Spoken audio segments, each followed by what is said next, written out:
What you're seeing here is the luxury variant of the new Lexus UX, and I'm gonna start at the front. Check out these headlamps. These on their own are just centerpieces, ornaments. If I could take this out and put it in my living room, I would. This tree headlamp fixture, like you've seen in the RX, the NX continues here. I think it makes the whole headlamp assembly look so cool. So aggressive, but yet so elegant, so sophisticated. And so goes to the entire front end. I mean, can you fault this look? Now, a few people have said that the spindle grille somehow looks better on their SUVs, their high-riding vehicles, as opposed to their sedans. I'm not sure about that opinion or that comment. What do you think? I think it looks good. I've never been too crazy about the spindle grille, but I think it looks really good here. This whole front end, looking at this from the rear view mirror, it's definitely going to be quite an intimidating sight. Towards the side, now for the Lexus UX, you get 17-inch, 18-inch and 19-inch wheel options. 17 for the Urban, 18 for this luxury variant and 19 for the F-Sport. At the back, now, these taillights, again, ornaments in their own right, pieces of art. Look at the molding, look at the craftsmanship, look at the design that has gone into it. Look at that. My goodness.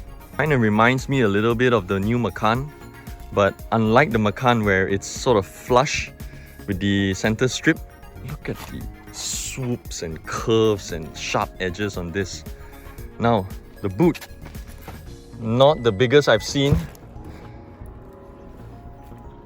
Opening is fairly big, although this is all the space you have.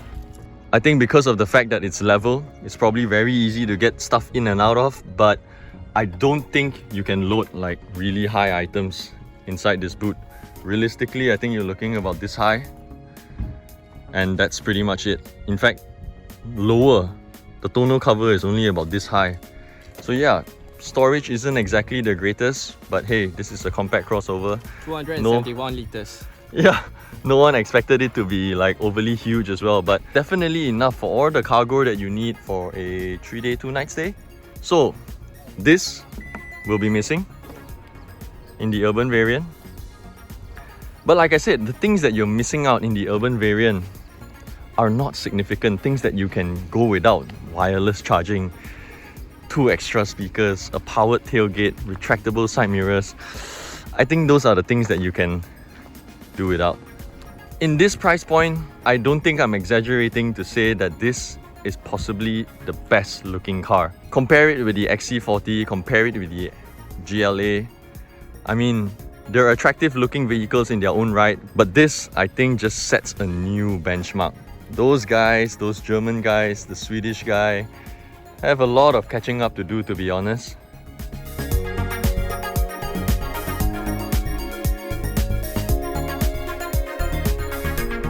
Right, so first impressions of one of the most anticipated cars of 2020, I guess, the Lexus UX. There'll be 3 variants. You have the Urban, you have the Luxury, you have the F-Sport. I'm currently in the Luxury line. First impressions, very, very smooth, very, very refined. Typical of a Lexus. Honestly, I've not driven a Lexus where I feel vibrations, where I hear a lot of wind noise, overwhelming amount of wind noise. You get a 2-litre 4-cylinder naturally aspirated engine, 169 horsepower, a little over 200 Newton meters of torque. Honestly, it doesn't feel underpowered. Can it do with more power? Sure. But here's the magic though, the throttle response is second to none. You don't even have to floor it. As you are flooring it, as you are going, as you are pressing on it, the engine is already responding to it, and it's so smooth. There's barely any vibrations anywhere. You don't feel it on your seat, you don't feel it on your steering wheel. So this car is built on the TNGA C platform, basically the same platform that the new Corolla is built on, the Corolla Sport, the CHR. And the 3 pillars of the TNGA is fully observed here, it's fully present. Visibility, stability, agility. Visibility wise, it's very easy to see out of. Left, right, front, back. Agility, well, that remains to be seen. We are heading towards MIAPS. Apparently there's a test course for us. Stability, well, we are on the SKVE right now, doing a very high speed, and honestly it's so assuring, it's so stable. It doesn't feel like something that's, you know, of a shorter wheelbase. You know, this kind of stability you gotta, you know, be in a much larger car to feel. Still on the topic of stability, sure, this one does not come with the sports performance dampers that you get in the F-Sport model, only in the F-Sport model, but my goodness, does it absorb the bumps so well. Whether it's a bump or hump, one of those jumps that you get on the highway, it sits so nicely, it jumps so nicely, and it lands back so nicely. It's just very typical of a Lexus. I know this is labeled as your entry-level Lexus UX, but my goodness, I can say for sure with the same equipment that's available in the urban variant, at 240,000 for the urban variant, the lowest variant, the most affordable Lexus UX you can buy, this, I think, trumps the GLA by a long mile. It is right up there with the BMW, although some of the instructors who have tested all the cars, the XC40, the GLA, the BMW X1, they have said that in terms of agility, I'm not sure how you should say it, but only the BMW matches up to this car. So I think it speaks volumes. And you know, in terms of cabin insulation, sure, it's lacking compared to your NX200, your RX, but then again, this is the entry-level UX. In terms of the driving experience, the throttle response, the suspension, the smoothness of the steering, it really all just promotes such an effortless way of driving, such a relaxed way of driving. There's just no other way to describe it. So there are three variants. The urban is priced at about 240 over 1,000. The luxury is priced at about 280 over 1,000. And the F-Sport is 300 over 1,000. For all intents and purposes, I'm not going to touch a lot on the F-Sport because let's just say I think a lot of people would look past that. Why would you buy that? It's the same reason why you would buy a BMW X2, because it's different, because you can look over to your neighbors and like, GLA, I see that in every two houses, one in every two houses. Whereas the Lexus UX, honestly, there's nothing like it. It's an art, both on the inside, on the outside. The level of craftsmanship is like nothing you can ever get, whether it's in the Volvo XC40, the GLA, or the BMW X1. Those things feel very cold, if you ask me. There's nothing wrong with it. Those things have very high quality interiors, but it's very sterile, very cold. Whereas inside here, there is a very warm feeling, a very soulful feeling to it. The level of craftsmanship, take the door handle for example, even though it's made out of plastic, but the way in which it's sculpted, the color that they opt for it, it's just so exclusive. It looks, it feels exclusive.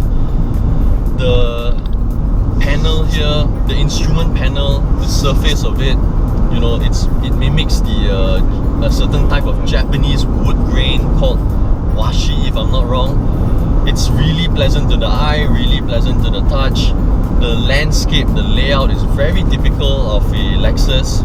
Everything is within reach, very easy to use. Between the urban and luxury models, with a price difference of more than 40,000, honestly, the one to go for, the one I would go for at least, is the urban variant. 240,000. The only thing you're missing out is a slightly smaller infotainment display, 2 less speakers, you don't get retractable side mirrors, you don't get wireless charging.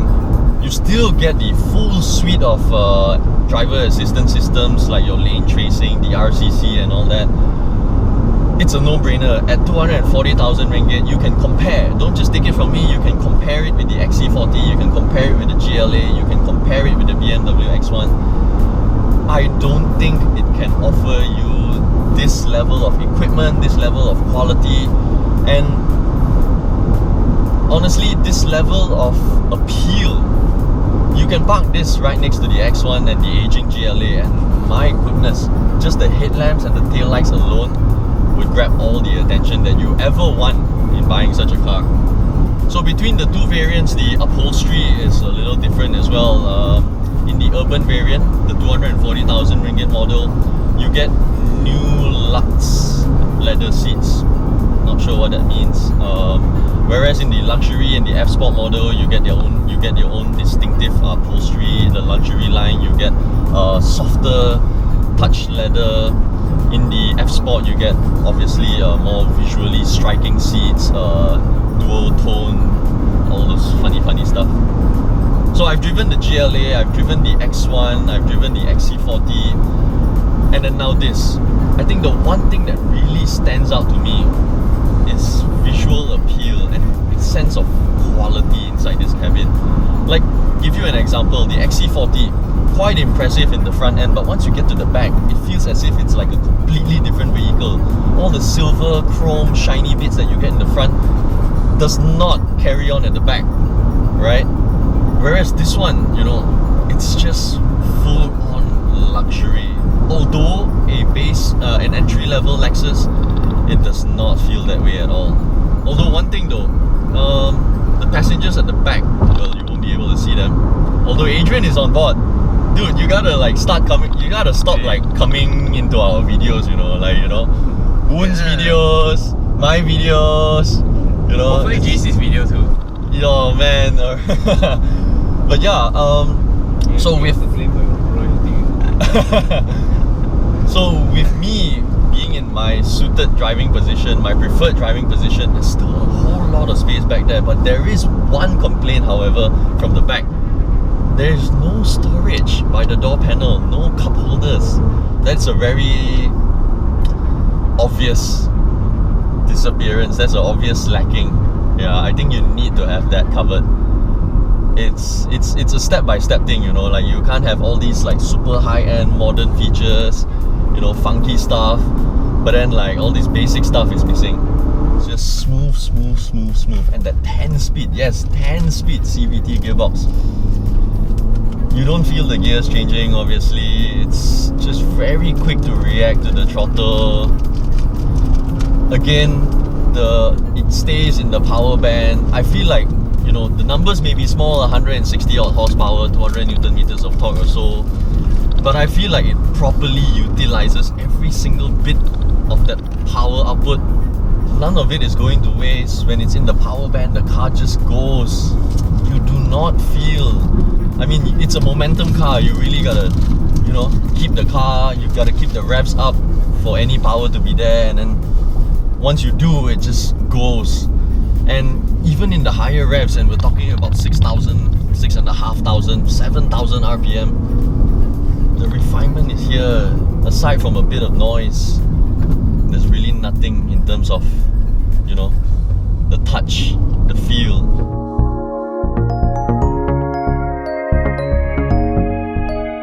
So visibility check, stability check-ish. We've only ascertained the performance of the car on the highway. Very stable. Now, I want to see how stable it is on a course that these instructors have set up for us. Go through a slalom, a quick S-turn. So, stability of the car and agility of the car will be tested. When we go through the slalom first, I've got it in sport through this drive mode selector here. On the other side, you have a knob for the traction control to switch it off. Very typical of a Lexus. Let's see. So easy to manage this car.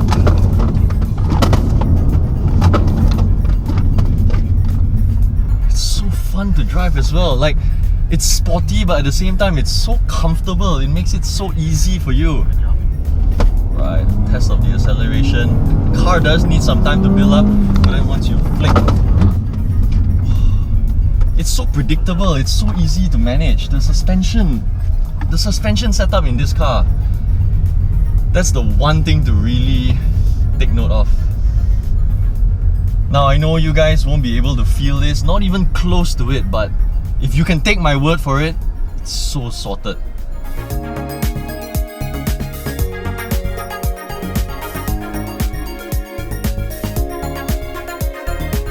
Am I exaggerating when I say that this is a sculpture? Look at the body, the shoulder line, the character lines, and then you move towards the front. You get this sharp nose, the imposing spindle grille, those headlamps. It's really hard to not look at it and simply gawk over it. So another interesting fact about these taillights, when I spoke to one of the Lexus guys, they said that when they were sent for training to learn and understand about this car, they actually got to drive two different models. One with taillights sculpted to look like that, swooping upwards, and one where Lexus actually built without this swoop. And apparently that made all the difference in terms of the car's high-speed stability. This one was just stable. The model that came without that swoop up started swaying left and right at high speeds. Talk about incorporating aerodynamics into design. I can't imagine this car without it though. It made such a huge difference. The car looks so aggressive yet so elegant and sophisticated at the same time. Another thing to note about the boot is that the luxury variants and the F-Sport variants come with run flat tyres, so you don't get a spare tyre. What you get instead is storage space. You only get a spare tyre in the urban variant, but this does not mean that the floor is raised or you get lesser boot space.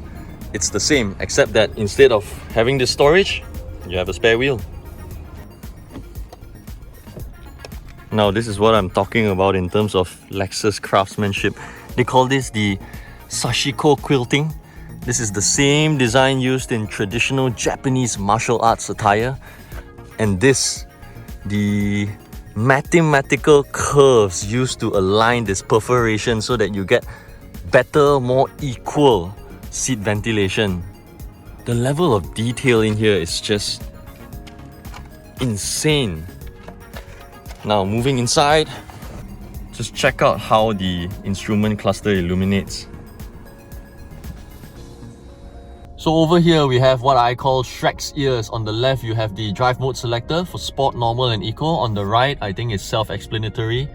Here you have the 10-inch infotainment display for the luxury variants and the F-Sport variants. The urban variants get a slightly smaller 7-inch display. The F-Sport model even comes with a more dynamic looking clock.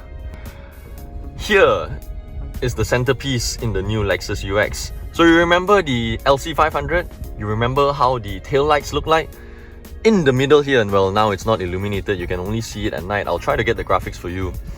It illuminates in the same way. The graphics are of the same design as the LC500's taillights. It's really, really cool. World's first, apparently. To think that they went to such lengths just to make this little knob here look visually appealing, dramatic, enticing, it's insane. I think only Lexus and possibly a few more brands would do such a thing. It doesn't draw, so because it illuminates, you think that it draws power from the car, right? No, it doesn't. It has wireless charging built inside here, so it charges on its own. So it doesn't draw power from the car. That's mind-blowing. You get the switches here for your aircon controls. Looks really familiar. I think it's quite similar to the one in the LC500. You get your seat ventilation controls here. So you must be wondering, why are we getting seat warmers? Well, it comes in a package. Because they specified electric seats, the heater comes with it. There's just no two ways about it. Check this out. Oh, I don't think I'll ever get bored of that. Your wireless charging, absent in the urban variant. Cup holders, typical Lexus touchpad, controls for the radio, and that's pretty much it.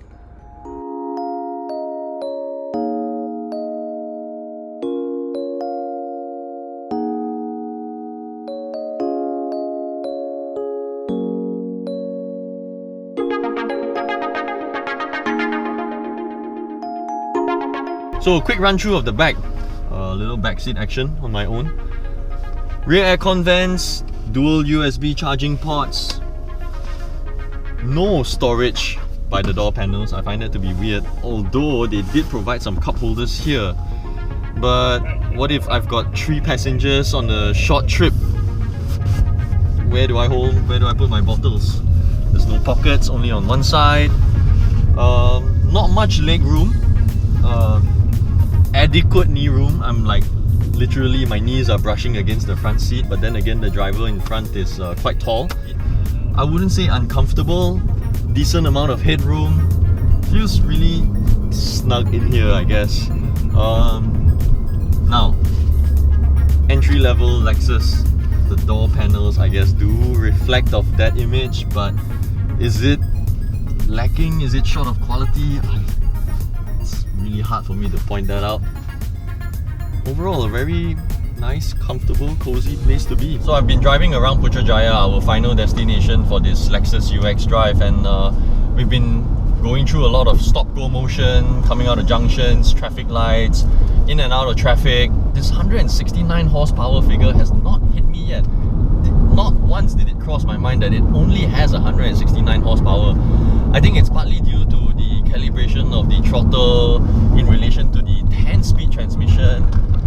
In urban traffic, in urban areas where you'd be spending most of your time really, SS2, LDP, even on the highways, I don't think this 169 horsepower will be an issue for you.